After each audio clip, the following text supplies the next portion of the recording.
Good morning, everyone. Welcome back to Morning Coffee with Dr. Anita. ഇത് നമ്മുടെ മൂന്നാമത്തെ എപ്പിസോഡാണ്. ഇതിനു മുന്നേ കഴിഞ്ഞ 2 എപ്പിസോഡ്സിലും നിങ്ങൾ എല്ലാവരും തന്ന സ്നേഹത്തിനും ഫീഡ്ബാക്കിനും മെസ്സേജസിനും ഒക്കെ എൻ്റെ ഹൃദയത്തിൽ നിന്ന് ഞാൻ നന്ദി പറയുകയാണ്. ഓക്കെ, ഇന്ന് നിങ്ങൾ കണ്ടതുപോലെ തംബ്നെയിലിൽ നമ്മൾ കൊടുത്തിരിക്കുന്നത് ഇന്നത്തെ ടോപ്പിക് എന്ന് പറയുന്നത് 5 ഹാബിറ്റ്സ് ആണ്. നമ്മുടെ ലൈഫിൽ നമുക്ക് ഡേ ടു ഡേ ലൈഫിൽ ഇംപ്ലിമെൻ്റ് ചെയ്യാൻ പറ്റുന്ന 5 ഹാബിറ്റ്സ്. ഇത് നിങ്ങളുടെ ലൈഫിൽ ഉറപ്പായിട്ട് മാറ്റം കൊണ്ടുവരുന്ന ഒരു കാര്യമാണ്. അതിനു മുന്നേ ഞാനൊരു കാര്യം പറയട്ടെ. എൻ്റെ ചാനലിൽ ഞാൻ പറയുന്ന എല്ലാ കാര്യങ്ങളും എൻ്റെ ലൈഫിൽ ഞാൻ ഇംപ്ലിമെൻ്റ് ചെയ്തതിന് ശേഷമാണ് നിങ്ങളോട് സംസാരിക്കുന്നത്. അതുകൊണ്ട് തന്നെ ഇത് എല്ലാവർക്കും ചെയ്യാൻ പറ്റും എന്ന് എനിക്ക് ഉറപ്പുള്ള കാര്യങ്ങളാണ് ഞാൻ പറയുന്നത്. കാരണം അത്ര ചെറിയ ചെറിയ കാര്യങ്ങളാണ്. അപ്പോൾ അത് നിങ്ങളൊന്ന് ലൈഫിലേക്ക് കൊണ്ടുവരാൻ ശ്രമിച്ചാൽ അതിൻ്റെ ഉറപ്പായിട്ടും റിസൾട്ട്സ് നിങ്ങൾക്ക് കാണാൻ വേണ്ടി പറ്റും. അതിലേറ്റവും പ്രധാനമായിട്ടും ആദ്യത്തേതുമായിട്ടുള്ളൊരു കാര്യമാണ് ഗ്രാറ്റിറ്റ്യൂഡ് ജേണൽ എഴുതുക എന്ന് പറയുന്നത്. എൻ്റെ കഴിഞ്ഞ വീഡിയോയിൽ ഞാൻ വളരെ വ്യക്തമായിട്ട് എങ്ങനെയാണ് ഗ്രാറ്റിറ്റ്യൂഡ് ജേണൽ എഴുതേണ്ടത് എന്നൊക്കെ പറഞ്ഞിട്ടുണ്ട്.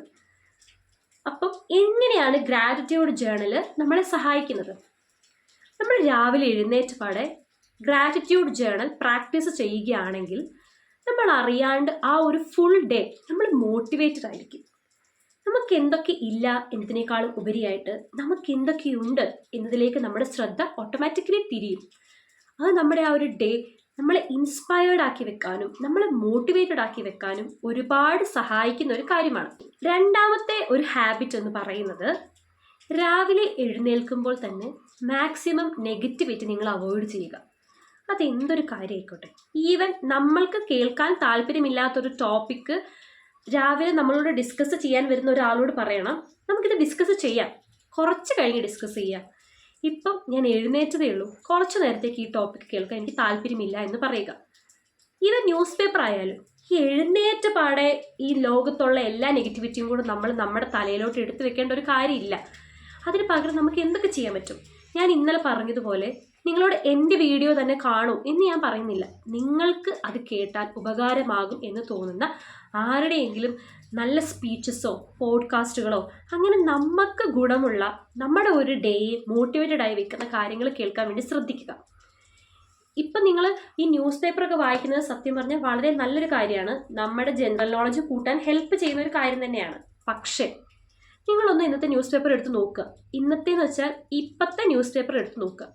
അതിൽ എത്രമാത്രം നമ്മുടെ മനസ്സിനെ വിഷമിപ്പിക്കുന്ന കാര്യങ്ങളാണുള്ളത്. അതൊക്കെ നമ്മുടെ ഈ ലോകത്ത് നടക്കുന്നത് തന്നെയാണ്, നമ്മളത് അംഗീകരിച്ചേ പറ്റുള്ളൂ. പക്ഷേ എഴുന്നേറ്റ പാടെ നമ്മൾ അറിയാതെ നമ്മുടെ ബ്രെയിനിലേക്ക് നമ്മൾ കൊടുക്കുന്ന സമയത്ത് അത് നമുക്ക് വളരെ മോശമായിട്ടാണ് നമ്മുടെ ബ്രെയിനിനെ അത് ബാധിക്കുന്നത്.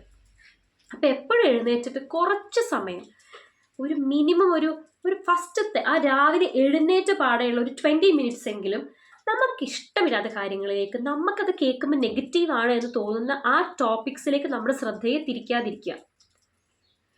ഇനി മൂന്നാമത്തെ ഒരു കാര്യം എന്ന് പറയുന്നത് വായിക്കുക. ഡെയിലി വായിക്കുക.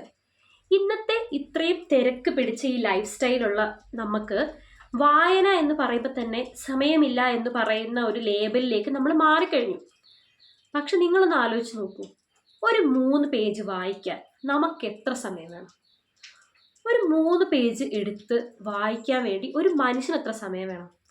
നമ്മൾ നമ്മുടെ കുട്ടികളോട് പറയാണ്, നിങ്ങൾ റീഡിങ് ഹാബിറ്റ്സ് കൊണ്ടുവരൂ, നിങ്ങൾ വളർത്തണം. അവരിത് കണ്ടാലല്ലേ അവർക്ക് റീഡിങ് ഹാബിറ്റ്സ് വളർത്താൻ പറ്റൂ. എനിക്ക് ഇത് കേൾക്കുന്ന ഏതെങ്കിലും പാരൻസ് ഉണ്ടെങ്കിൽ അവരോട് പറയാനുള്ളത്, നിങ്ങൾ വായിക്കുന്നത് കണ്ടാലേ നിങ്ങളുടെ കുട്ടികൾ വായിക്കും. അവരെങ്ങനെയാണ് ഫോൺ ഉപയോഗിക്കാൻ പഠിച്ചത്? നമ്മുടെ കയ്യിൽ ഫോൺ കണ്ടുകൊണ്ടാണ് അവരത് യൂസ് ചെയ്യുന്നത്. അതുപോലെ നമ്മുടെ കയ്യിലൊരു ബുക്ക് കണ്ടാലേ അവർക്കത് വായിക്കണം എന്ന് തോന്നലുണ്ടാവുള്ളൂ. നിങ്ങൾ വായിക്കണം. നിങ്ങളുടെ വീട്ടിലെ ചെറിയ മക്കളെ ഇരുത്തി വായിപ്പിക്കണം. നിങ്ങൾ വായിച്ചു കൊടുക്കുന്നു എന്നതിനേക്കാളും ഞാൻ പ്രിഫർ ചെയ്യുന്നത് അവരുടെ കയ്യിൽ അത് കൊടുത്തിട്ട് കുഞ്ഞു കുഞ്ഞു പുസ്തകങ്ങൾ അവരെ കൊണ്ട് വായിപ്പിക്കാൻ വേണ്ടി ശ്രമിക്കുക. നമ്മൾ ഒരു ഭംഗിക്ക് പറയുന്നതല്ല, വായിച്ചാൽ വളരുമെന്നത് നമ്മളൊരു ഭംഗി വാക്കായിട്ട് പറയുന്ന ഒരു കാര്യമല്ല. സീരിയസ് ആയിട്ടും നമ്മൾ റീഡിങ് ഹാബിറ്റ് ഉള്ള ഒരു മനുഷ്യനാണെങ്കിൽ നമ്മളെ കണ്ടാലേ അത് മനസ്സിലാവും. വെറുതെ ഇങ്ങനെ വായിച്ച് വിടുന്നതല്ല. ആ വായിക്കുന്നതൊക്കെ നമ്മുടെ മനസ്സിലേക്കൊന്ന് എടുത്തിട്ട് നമ്മുടെ ലൈഫിൽ ഏതെങ്കിലുമൊക്കെ ഒരു പോയിന്റിൽ അതൊന്ന് യൂസ് ചെയ്താൽ നമ്മുടെ ലൈഫിൽ ഉറപ്പായിട്ടും കുഞ്ഞു കുഞ്ഞു മാറ്റങ്ങൾ കാണാൻ വേണ്ടി സാധിക്കും. ഇനി നാലാമതായിട്ടുള്ള ഒരു കാര്യം എന്ന് പറയുന്നത് നമ്മുടെ ബോഡിയെ മൂവ് ചെയ്യിപ്പിക്കുക എന്നതാണ്. അതെന്തോ ആയിക്കോട്ടെ, ഒരിക്കലും ഞാൻ ഒരാൾ ഫോഴ്സ് ചെയ്ത് നിങ്ങൾ യോഗ പ്രാക്ടീസ് ചെയ്യൂ, നിങ്ങൾ ജിമ്മിൽ പോകൂ, നിങ്ങൾ ഇത്ര ദൂരം നടക്കൂ, അങ്ങനെ പറയാനുള്ള ഒരു ഇതും എനിക്കില്ല. കാരണം നിങ്ങളുടെയൊക്കെ ലൈഫ് വ്യത്യാസമാണ്, നിങ്ങളുടെ പ്രയോറിറ്റീസ് വ്യത്യാസമാണ്, ടൈമിങ്സ് വ്യത്യാസമാണ്. ഒരിക്കലും ഇന്നത് ചെയ്താലേ ശരിയാകൂ എന്ന് പറയാൻ നമുക്ക് പറ്റില്ല. പക്ഷേ നിർബന്ധമായും ഒരു അരമണിക്കൂർ നമ്മുടെ ബോഡി മൂവ് ചെയ്തിരിക്കണം. അത് ഇന്നത്തെ കാലഘട്ടത്തിൽ അതിൻ്റെ പ്രസക്തി വളരെ കൂടുതലാണ്. എത്ര സമയമില്ല എന്ന് പറഞ്ഞാലും മറ്റേ ചുമരുണ്ടെങ്കിലേ ചിത്രം വരയ്ക്കാൻ പറ്റൂ എന്ന് പറയുന്നത് പോലെ നമ്മളുണ്ടെങ്കിലല്ലേ നമുക്ക് ബാക്കി കാര്യങ്ങൾ ചെയ്യാൻ പറ്റൂ. അപ്പം നമ്മുടെ ബോഡിയാണ് നമ്മൾ പ്രയോറിറ്റൈസ് ചെയ്യേണ്ട ഏറ്റവും ഇമ്പോർട്ടൻ്റ് ആയിട്ടുള്ളൊരു കാര്യം. കുഞ്ഞുങ്ങൾക്ക് വേണ്ടി സമയം കണ്ടെത്തുന്ന പാരൻസ് ആലോചിക്കുക. അവർക്ക് വേണ്ടി വളരെ ഹെൽത്തി ആയിട്ട് നമ്മൾ ഇരിക്കണം എന്നുണ്ടെങ്കിൽ നമ്മൾ നമ്മുടെ ബോഡിക്ക് വേണ്ടിയിട്ട് ദിവസവും ഒരു അരമണിക്കൂർ എന്താണെങ്കിലും മൂവ്മെൻറ്റ് എന്ന് പറഞ്ഞാൽ അത് വാക്കിംഗ് ആയിക്കോട്ടെ, യോഗ പ്രാക്ടീസ് ആയിക്കോട്ടെ, ജിം ആയിക്കോട്ടെ, നിർബന്ധമായും അത് ചെയ്തിരിക്കേണ്ട ഒരു കാര്യം തന്നെയാണ്. ഇനി ഞാൻ പറയാൻ പോകുന്ന അഞ്ചാമത്തെ കാര്യം എന്ന് പറയുന്നത്, ഇത് കേൾക്കുമ്പോൾ നിങ്ങൾ വിചാരിക്കും ഇതിലൊക്കെ ഒരു കാര്യമുണ്ടോ എന്നുള്ളത്. പക്ഷെ തീർച്ചയായിട്ടും ഉണ്ട്. ഇന്നത്തെ ആളുകളിൽ നമ്മൾ ഏറ്റവും കൂടുതലായിട്ട് കാണുന്ന ഒരു കാര്യമാണ് ഫ്രസ്ട്രേഷൻ എന്ന് പറയുന്നത്. എല്ലാത്തിനും ഒരുതരം മടുപ്പ് കാണിക്കുന്ന ഒരുപാട് മനുഷ്യർ നമുക്ക് ചുറ്റുമുണ്ട്. ഈവൻ ദോ നമ്മൾ പോലും നമ്മുടെ ലൈഫിൽ ഇങ്ങനെ അത്രയും സ്പീഡിൽ ഓടിക്കൊണ്ടിരിക്കുന്ന സമയത്ത് ഏതെങ്കിലുമൊക്കെ ഒരു പോയിന്റിൽ നമ്മൾ ഫ്രസ്ട്രേറ്റഡ് ആവും. നിങ്ങൾ ഓർക്കുന്നുണ്ടോ, നമുക്ക് എല്ലാവർക്കും ജീവിതത്തിൽ ചെയ്യാൻ ഇഷ്ടമുള്ള കുറച്ച് കാര്യങ്ങളുണ്ടായിരുന്നു. ചിലവർക്കത് വായനയാവാം, ചിലവർക്കത് എഴുതുന്നതാവാം, എംബ്രോയിഡറി ചെയ്യുന്നതാവാം, മ്യൂസിക്കൽ ഇൻസ്ട്രുമെൻറ്റ്സ് പ്ലേ ചെയ്യുന്നതാവാം. അങ്ങനെ ഓരോ മനുഷ്യനും അവരുടെ ലൈഫിൽ അവർക്കിഷ്ടമുള്ള കാര്യങ്ങളുണ്ടായിരുന്നു. ഈവൻ ദോ ഒരു ക്രിക്കറ്റ് മാച്ച് കാണുന്നത് പോലും ഒരുപാട് ഇഷ്ടമുള്ള മനുഷ്യരുണ്ട്. അവരത് കാണുന്നില്ല, അവർക്കിഷ്ടമുള്ള കാര്യങ്ങൾ ആ ഹോബീസൊക്കെ അവർ മറന്നുപോയി. എല്ലാ മനുഷ്യനും ദൈവം 24 മണിക്കൂറാണ് തന്നിട്ടുള്ളത്. അതിൽ 1-2 മണിക്കൂർ അത് ചെയ്തുകൊണ്ടിരിക്കാനല്ല ഞാൻ ഉദ്ദേശിക്കുന്നത്. ഒരു അരമണിക്കൂർ പോട്ടെ, ഇനി ഒട്ടും സമയമില്ലാത്ത അമ്മമാരൊക്കെ ആണെങ്കിൽ ഒരു 20 മിനിറ്റ്സ് എങ്കിലും നിങ്ങളുടെ പാഷൻ എന്തായിരുന്നു, നിങ്ങൾ എത്ര നന്നായിട്ട് ഡാൻസ് ചെയ്യുന്ന ഒരാളായിരുന്നു, നിങ്ങൾ എന്തുകൊണ്ടാണ് ഇപ്പോൾ ഡാൻസ് ചെയ്യാത്തത്, നിങ്ങൾ എത്ര നന്നായിട്ട് വരയ്ക്കുന്ന ഒരാളായിരുന്നു, നിങ്ങൾ നിങ്ങളുടെ പഴയ ഡ്രോയിങ് ബുക്സ് ഒക്കെ ഒന്ന് എടുത്ത് നോക്കി നോക്കൂ, നിങ്ങൾ എത്ര നല്ലോണം വരയ്ക്കുന്നതാണെന്നുള്ളത്. എവിടെ പോയി? നിങ്ങളുടെ കയ്യിൽ നിങ്ങളുടെ പെയിൻറ്റും ഇല്ല, പെൻസിൽസും ഇല്ല, ഒന്നുമില്ല. നമ്മളാക്കി മാറ്റുന്ന ചില കാര്യങ്ങളുണ്ട്. എന്നോട് നാളെ വന്നൊരാൾ പറയാണ്, ഡോക്ടർ എഴുതുന്നത് നിർത്തണം, അല്ലെങ്കിൽ സംസാരിക്കുന്നത് നിർത്തണം, ആൾക്കാരോട് സംവദിക്കുന്നത് നിർത്തണം എന്നൊക്കെ പറഞ്ഞാൽ അത് എന്ന് സ്റ്റോപ്പ് ചെയ്യുന്നോ അന്ന് മുതൽ ഞാനല്ലാതെയായി മാറുകയാണ്. ഇപ്പം എൻ്റെ ഫ്രണ്ട്സിനായാലും എൻ്റെ റിലേറ്റീവ്സിനായാലും എൻ്റെ ചുറ്റുമുള്ള മനുഷ്യർക്ക് നന്നായി അറിയുന്നൊരു കാര്യമാണ് ഒരാളോട് സംസാരിക്കുക എന്ന് പറയുന്നത്, അല്ലെങ്കിൽ എഴുതുക എന്ന് പറയുന്നത്. അത് ഞാൻ അത്രയും എൻജോയ് ചെയ്ത് ചെയ്യുന്ന ഒരു കാര്യമാണ്. അപ്പം അത് നിർത്തുന്ന ആ ഒരു പോയിന്റിൽ മുതൽ ഞാൻ ഫ്രസ്ട്രേറ്റഡ് ആയി തുടങ്ങും. എനിക്കിഷ്ടമില്ലാത്ത കാര്യങ്ങളിലേക്കാണ് എൻ്റെ ശ്രദ്ധ പിന്നെ പോകുന്നത്. ഇന്നത്തെ കാലത്ത് ഈ ഫ്രസ്ട്രേഷനും ആങ്സൈറ്റിയും ഒക്കെ കുറയ്ക്കാൻ വേണ്ടി നമുക്ക് ചെയ്യാൻ പറ്റുന്നൊരു കാര്യമാണ് follow your hobbies, follow your passion, at least for 20 minutes. ഒരു 20 മിനിറ്റ് നേരത്തേക്ക് ഈ തുന്നുന്നതിലൂടെയൊക്കെ എത്ര മനുഷ്യരാണ് ഒരുപാട് സാറ്റിസ്ഫാക്ഷൻ അവരുടെ ലൈഫിൽ കണ്ടുപിടിച്ചുകൊണ്ടിരുന്നത്. അവരെന്താ ഇപ്പം ചെയ്യാത്തത്? അവരെന്താ അത് നിർത്തിയത്? നമ്മുടെ ലൈഫിൽ നമ്മൾ നമ്മുടെ പാഷനും നമ്മുടെ ഹോബിയും ഫോളോ ചെയ്തേ പറ്റുള്ളൂ. ഞാൻ വായിച്ച മനോഹരമായൊരു കോട്ടുണ്ട്, ഒരു ജീവിതമേ ഉള്ളൂ, ജീവിക്കാമായിരുന്നു എന്ന് അവസാനം നമുക്ക് തോന്നരുതെന്ന്. ഒരു ദിവസത്തിൽ ഒരു 20 മിനിറ്റ് നമുക്ക് വേണ്ടി നമ്മൾ ജീവിച്ചില്ലെങ്കിൽ. ചില വീടുകളിലൊക്കെ പോകുമ്പോൾ ഞാൻ കണ്ടിട്ടുണ്ട്, ഒരുപാട് മ്യൂസിക്കൽ ഇൻസ്ട്രുമെൻറ്റ്സ് ഉണ്ടാവും. ഇപ്പോൾ വയലിൻ ഉണ്ടാവും, ഗിറ്റാർ ഉണ്ടാവും, അങ്ങനത്തെ വ്യത്യസ്തങ്ങളായിട്ടുള്ള മ്യൂസിക്കൽ ഇൻസ്ട്രുമെൻറ്റ്സ് ഉണ്ടാവും. അപ്പോൾ നമ്മൾ ചോദിക്കും, ഇതാരാ ഇവിടെ വായിക്കുന്നതെന്ന് ചോദിക്കുമ്പോൾ അവർ പറയും, ഞാൻ പണ്ട് വായിച്ചിരുന്നു എന്ന്. നിങ്ങൾ ആ ഇൻസ്ട്രുമെൻറ്റ്സിലേക്ക് ഒന്ന് നോക്കുക. അതിങ്ങനെ പൊടിയൊക്കെ പിടിച്ച് ഒരു വീടിൻ്റെ ഒരു കോർണറിലേക്ക് അല്ലെങ്കിൽ ചില ബെഡ്റൂംസിലേക്ക് ഒതുങ്ങി പോയിട്ടുണ്ടാവും. അത് എന്താ പറയുന്നത്, അത് കാണിക്കുന്നത് എന്ന് പറയുന്നത് കേവലം ഒരു മ്യൂസിക്കൽ ഇൻസ്ട്രുമെൻറ്റ് പൊടി പിടിച്ച് കിടക്കുന്നു എന്നതിനേക്കാളും ഉപരിയായിട്ട് ആ മനുഷ്യൻ അത്രയും എൻജോയ് ചെയ്തുകൊണ്ടിരുന്ന ഒരു കാര്യം അയാളുടെ മനസ്സിൻ്റെ ഉള്ളിൽ പൊടി പിടിച്ച് കിടക്കുകയാണ്. അയാളുടെ ആ ഹാബിറ്റ് പോയി, അയാളുടെ ഹോബി പോയി, അയാളുടെ പാഷൻ പോയി. അതെല്ലാം ആർക്കൊക്കെയോ വേണ്ടി ലൈഫിൽ ഏതൊക്കെയോ ഒരു പോയിന്റിൽ മേ ബി നമുക്ക് വേണ്ടി നമ്മുടെ കരിയർ വളർത്താൻ വേണ്ടിയിട്ടൊക്കെ അതിങ്ങനെ പൊടി പിടിച്ച് കിടക്കുകയാണ് ഒരു മൂലയ്ക്ക്. ആ പൊടി തട്ടി അതിനെയൊക്കെ ഒന്ന് എടുക്കുക, ജസ്റ്റ് അതിനെന്തെങ്കിലും കേടൊക്കെ ഉണ്ടെങ്കിൽ ഒന്ന് മാറ്റുക. ഒരു 10 മിനിറ്റ് നമ്മൾ മറന്നൊന്നും പോയിട്ടില്ല, നമ്മൾ ആരും ഒന്നും മറന്നു പോയിട്ടില്ല നമ്മുടെ ജീവിതത്തിൽ നിന്ന്. നമ്മൾ വേണ്ടാന്ന് വെച്ചാണ്, ഒരു സിനിമ പറയുന്നത് പോലെ കുഴി കുഴിച്ച് നട്ട് അതിന് മേലെ വാഴ എടുത്ത് വെച്ചു. അതൊക്കെ ഒന്ന് പുറത്തെടുത്ത് നമുക്കിഷ്ടമുള്ള കാര്യങ്ങൾ, നിങ്ങൾ ക്രിക്കറ്റും ഫുട്ബോളും നല്ല എൻജോയ് ചെയ്ത് കണ്ടുകൊണ്ടിരുന്ന ഒരാളായിരുന്നെങ്കിൽ നിങ്ങൾ എന്തിനാണ് നിർത്തിയത്? ഒരു 20 മിനിറ്റ് കാണുക. ഒരു എന്താ പറയുന്നത്, പോയി കളിക്കാൻ ഇഷ്ടമാണെങ്കിൽ പോയിട്ട് ഫുട്ബോൾ കളിക്കുക, ക്രിക്കറ്റ് കളിക്കുക, ഷട്ടിൽ കളിക്കുക. അങ്ങനെ നമുക്ക് ഇഷ്ടമുള്ള കാര്യങ്ങൾ ചെയ്തിട്ട് വേണം നമ്മൾ നമ്മുടെ ലൈഫിൽ സന്തോഷം കണ്ടുപിടിക്കാൻ വേണ്ടി. എപ്പോഴും ആലോചിക്കുക, നമ്മുടെ ലൈഫിലേക്ക് ഒരു മനുഷ്യരും നമുക്ക് സന്തോഷം കൊണ്ടുതരാൻ ഇരിക്കുമെന്ന് വിചാരിച്ചാൽ നടക്കുന്ന ഒരു കാര്യമില്ല. നമ്മുടെ ലൈഫിലുള്ള സന്തോഷങ്ങൾ നമ്മൾ തന്നെയാണ് കണ്ടുപിടിക്കേണ്ടത്. ഓക്കെ, വീഡിയോ ലെങ്തി ആയെന്ന് തോന്നുന്നു, ഞാൻ നിർത്തുകയാണ്.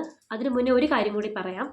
ഞാൻ നിങ്ങളോടൊരു പ്രോമിസ് പറഞ്ഞിരുന്നല്ലേ, ഒരു സർപ്രൈസ് ഉണ്ടെന്ന് പറഞ്ഞിരുന്നു. അത് വേറെ ഒന്നുമല്ല, നമ്മൾ ഇന്ന് തൊട്ടിട്ട് ഒരു കാര്യം കൂടി നമ്മുടെ വീഡിയോയിൽ ആഡ് ചെയ്യാൻ പോവാണ്.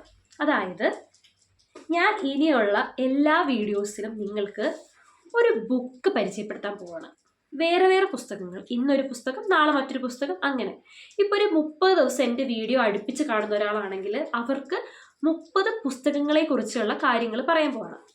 ഇതെന്തിനാണ് ഞാൻ പറയുന്നത് വെച്ചാൽ, ഇപ്പം ഞാൻ നിങ്ങളോട് പറഞ്ഞു നിങ്ങളെല്ലാവരും വായിക്കണം എന്ന് പറഞ്ഞു.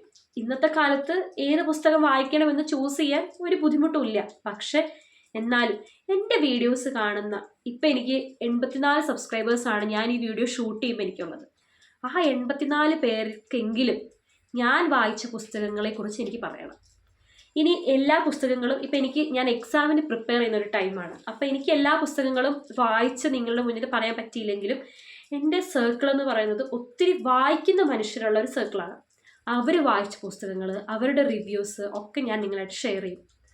ഇന്ന് ഞാൻ നിങ്ങൾക്ക് വായിക്കണം എന്ന് പറഞ്ഞ് സജസ്റ്റ് ചെയ്യുന്ന പുസ്തകം എന്ന് പറയുന്നത്, ഇത് കാണുന്നതിൽ ഭൂരിഭാഗം ആളുകളും ഓൾറെഡി വായിച്ചിരിക്കാൻ സാധ്യതയുള്ള ജെയിംസ് ക്ലിയറിൻ്റെ അറ്റോമിക് ഹാബിറ്റ്സ് എന്ന് പറയുന്ന ബുക്കാണ്. ഇത് നിങ്ങളെല്ലാവരും നിങ്ങളുടെ ലൈഫിൽ വായിച്ചിരിക്കേണ്ട ഒരു പുസ്തകമാണ്.